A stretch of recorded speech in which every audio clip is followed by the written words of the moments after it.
이제 그 지난해 10월에 있었던 대법원의 그 징용 피해자에 대한 배상 판결 확정 이후에 이 본격화됐는데, 사실은 지난 8개월 동안 일본 정부가 굉장히 공공연하게 보복 조치를 하겠다는 뜻을 밝혀왔거든요.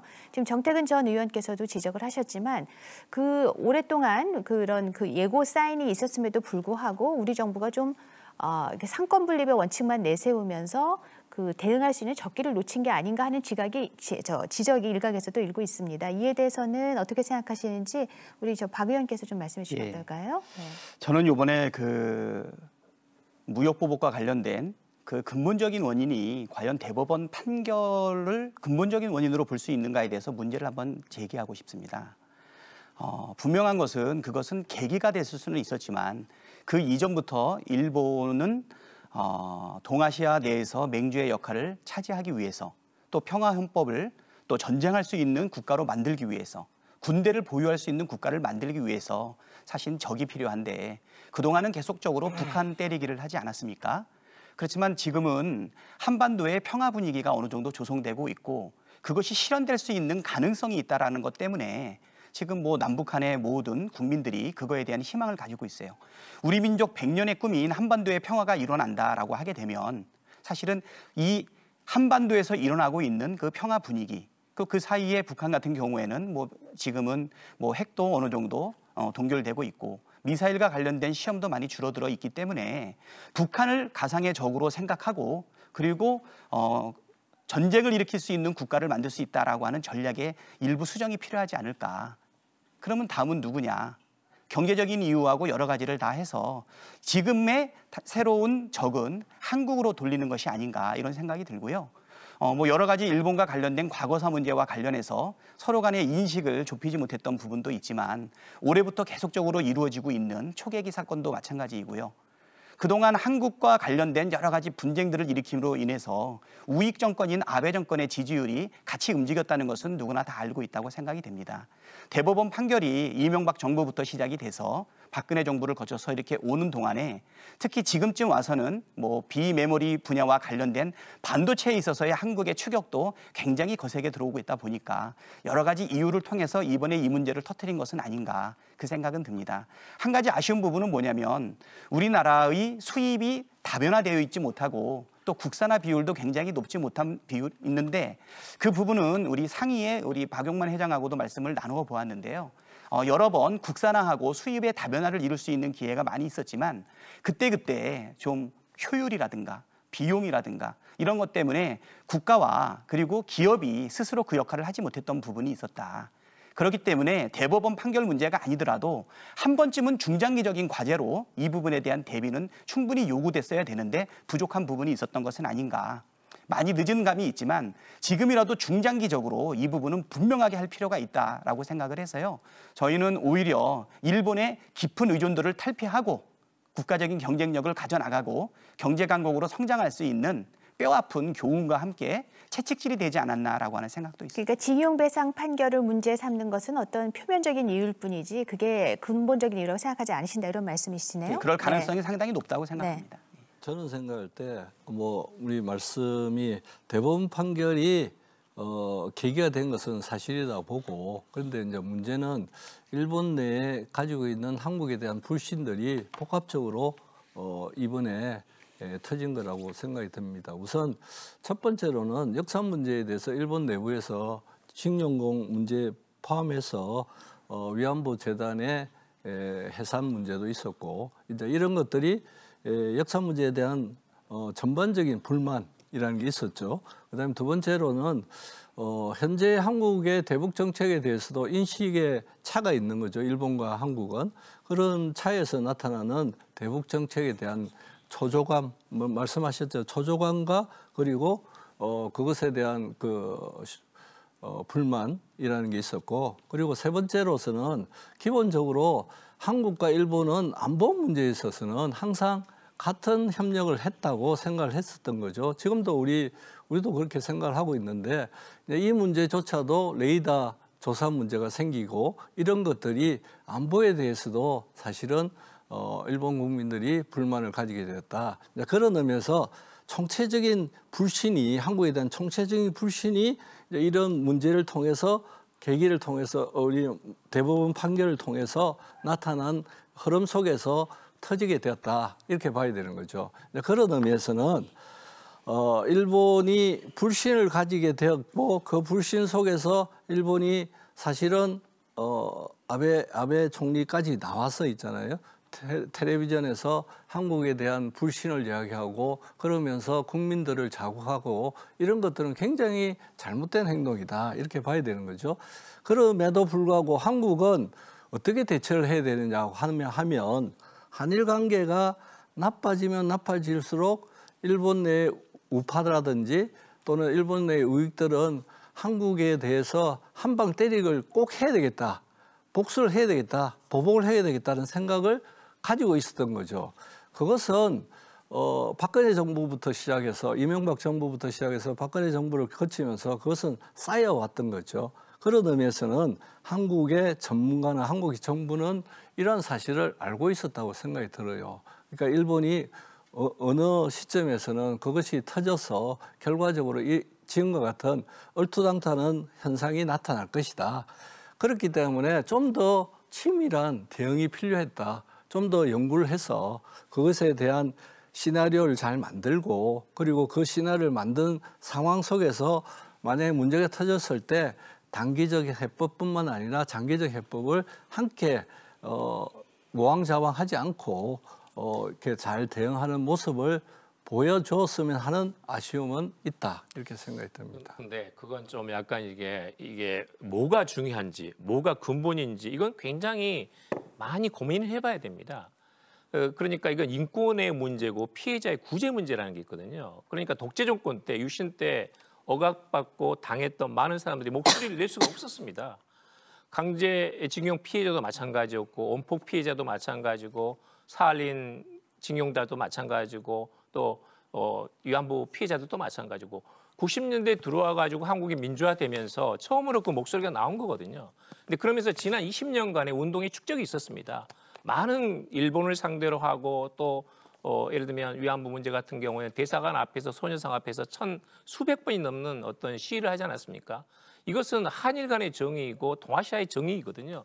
그것들이 눌려 있다가 사법부에서 판결을 통해 가지고 이것들이 어느 면에서는 구제가 된 겁니다. 말하자면 2011년에 있었던 헌법재판소에서 위안부 문제에 대해서 한일 양국이 외교 쟁점으로서 추진을 하라라는 것이 명령이 있었고 또 작년 10월 말에는 강제징용 피해자들이 입은 정신적인 피해, 고통에 대해서 일본 기업들이 보상을 하라는 그동안 억눌렸던 많은 것들이 운동과 법원의 판결을 통해 가지고 그것을 구현해 나가는 과정입니다. 이것 자체는 굉장히 중요하고 이것은 한일 관계보다도 어떤 면에서 저는 굉장히 우위에 있어야 된다고 봅니다. 어느 누구나 평등하고 그다음에 피해에 대해서는 보상받아야 된다고 생각합니다. 또 하나는 일본 측은 자꾸 한국이 왜 저렇게 약속한 것을 어기느냐고 그러는데 일본도 상권 분립이 있습니다. 우리도 상권 분립이 있고 물론 한 나라와 한 나라의 조약은 온보이스를 하는 것이 좋습니다. 하나의 목소리가 좋지만 상권 분립이 있는 상태에서 한국의 사법부가 나온 것에 대해서 한국의 행정부는 존중할 수밖에 없는 것은 당연한 겁니다. 제가 딱 한마디 더 말씀드리면 그동안에 1990년대부터 해가지고 피해자들이 일본 사법부에서 지방법원, 고등법원, 최고재판소 이렇게까지 10여 년 넘게 재판을 해가지고 패소했습니다. 우리가 그때 일본의 사법부에 대해서 단 한 번도 비판한 적이 없습니다. 그런데 작년 10월 말에 대법원의 판결이 나니까 정말 그동안 20년 동안 소송을 벌여가지고 많은 피해자들이 고통을 받았는데 그리고 나서 90대 초반입니다. 이제 내일 모레 돌아가실 상태에 돼가지고 겨우 판결이 나왔는데 일본 측에서 뭐라고 했습니까? 국제법에 대한 폭거라고 했습니다. 이거 가해자가 누구고 피해자가 누군지 저는 지금 아베 수상 또는 일본 정부에 저렇게 하는 것은 역사적인 가해자 피해자 프레임을 바꿔가지고 국제법을 지키는 일본과 국제법을 지키지 않는 한국이라는 그걸로 치환하려는 아주 악의적인 의도가 들어있다. 과거를 숨기고 역사를 은폐하고 왜곡하고 그렇게 해가지고 단기적으로는 일본이 어떤 우위에 설지 모르지만 그것이 얼마나 가겠습니까? 네, 뭐 맞는 말씀이고 난 뭐 말씀에 다 동의하는데 저는 그 2005년에 노무현 정부 시절에 65년 기본조약에 대해서 문서 공개를 했어요. 그래서 저도 그때 민간 문서 공개위원이었기 때문에 잘 알고 있는데 1965년 한일 청구권 협정 말씀하시죠. 협정의 네. 문서 공개를 한 거죠. 그 문서 공개에 2005년 8월 26일 그 보도 자료, 그 문서 공개를 하고 나서 한국 정부가 이 과거사 문제에 대해서 나름대로 정리를 한 거죠. 거기에 보면 반인도적인 그 불법 행위에 대해서는 청구권 협정에 의해서 해결될 수 없다. 그리고 그것을 통해서 일본 정부의 법적 책임이 남아 있다. 그것의 대표적인 예가 일본군 위안부 문제죠. 그리고 사할린 동포 문제, 원폭 피해자 문제라는 거죠. 그래서 그 당시에 이 문제가 있었기 때문에 위안부 문제에 대한 그 피해자들이 재판을 소송을 한 거죠. 그래서 헌법 소원을 했어요. 법적 책임이 있는 것에 대해서 정부가 당연히 외교적 교섭을 해야 되고 외교적 교섭을 하지 않은 부작위에 대해서 소송을 한 거죠. 그래서 소송에서 결과적으로 이겨서 그다음부터 반인도적 행위에 대해서는 법적 책임이 있고 외교적 교섭을 해야 된다는 결론이 나왔던 거죠. 그래서 위안부 문제에 대해서 그 이후에 외교적 교섭이 진행됐고 거기에 2페이지에 보면 어떻게 되어 있느냐면 징용 피해자 문제에 대해서 강제 동원 피해 보상 문제 해결 성격이 국가로서의 강제 동원 피해 보상 문제에 대해서는 청구권 협정에 포괄적으로 포함되어 있다. 이렇게 판정을 했어요. 2005년 8월 달에. 이 문제를 보면 지금의 시각으로 보면 두 가지를 이야기할 수 있어요. 하나는 그 당시에 징용 피해자 문제에 대해서는 반인도적 행위를 인지를 못했던 거죠. 인지를 못했기 때문에 반인도적 행위에 대해서는 65년 기본조약에 포함되어 있지 않다는 거죠. 그런데 그 당시에는 인지를 못해서 이것을 징용 강제 동원 문제에 대해서는 65년 기본조약에 포함되어 있다고 했을 가능성이 첫 번째 있고 두 번째는 뭐냐면 인지를 했음에도 불구하고 반인도적 행위에 대해서 어느 정도 인지를 했음에도 불구하고 여러 가지 정치적 고려를 하고 그다음에 한일 관계를 고려를 해서 결과적으로 포괄적으로 이 문제가 포함되어 있다 이렇게 판정을 했다고 두 가지 설을 이야기할 수 있는 거죠. 그러면 여기서 제일 중요한 거는 그러면 만약 인지를 했으면 외교적인 인지를 못했다고 하면 2018년 10월 달에 대법원 판결이 나왔잖아요. 그러면 반인도적 행위다. 그래서 문제라고 대법원이 분명히 짚었잖아요. 그러면 한국 정부는 뭘 했어야 되느냐면 2018년 10월 이후에 일본에게 외교적 교섭을 신청을 해야 돼요. 왜냐하면 일본의 법적 책임을 추궁하기 위해서.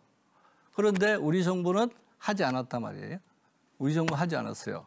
그러면 첫 번째 2005년 노무현 정부에서 했던 입장에 서서 이 문제는 포함되어 있다고 생각하는 전제에 속해 있다고 봐야 되는 거죠. 그러면 한국 정부 해야 될 일은 피해자에 대한 구제를 했어야 된다. 그렇게 생각합니다. 아니 그건 대법원 판결문을 읽어보시면 아는데 작년 10월 말에 나왔던 대법원 판결문에 따르면 그것은 1910년부터 45년까지는 이 불법적인 정가에서 일어난 강제징용에 대한 정신적인 피해입니다.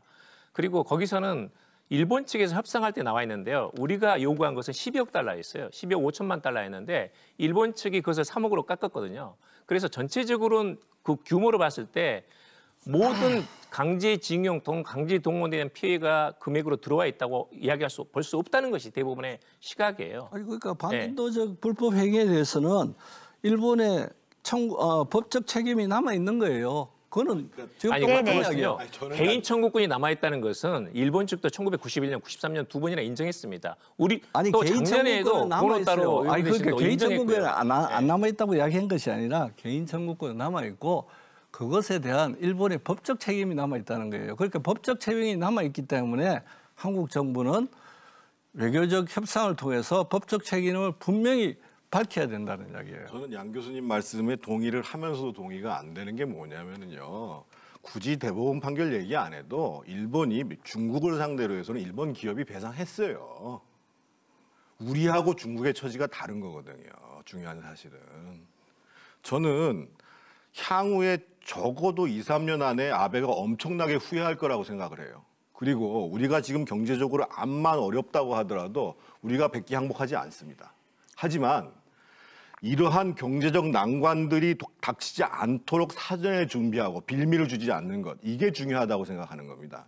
예를 들면 지금 중국 같은 경우가 덩샤오핑이 이렇게 얘기를 하잖아요. 야, 우리 힘 자랑하지 말아라. 우리가 제대로 정말 패권국가가 될 때까지 그래서 도강양이라는 말이 나오는 거잖아요. 근데 그걸 무시하고 시진핑이 힘 자랑한 거예요. 그러니까 문제가 되잖아요. 아니 제가 이 말씀을 드리는 건 뭐냐면 지금 그 청구권 협정과 대법원 판결들에 대해서 우리가 정당성이 있어요. 그 문제를 얘기하자는 게 아니라니까요. 이 문제를 접근할 때에는 지금 현재 당하고 있는 보복주의 문제를 어떻게 해결할 거냐. 그 외교적 해법이든 아니면 다른 방법이든 어떻게 해결하는 것이 가장 바람직한가라는 것들을 기준으로 놓고 이 문제를 접근할 필요가 있다는 거예요.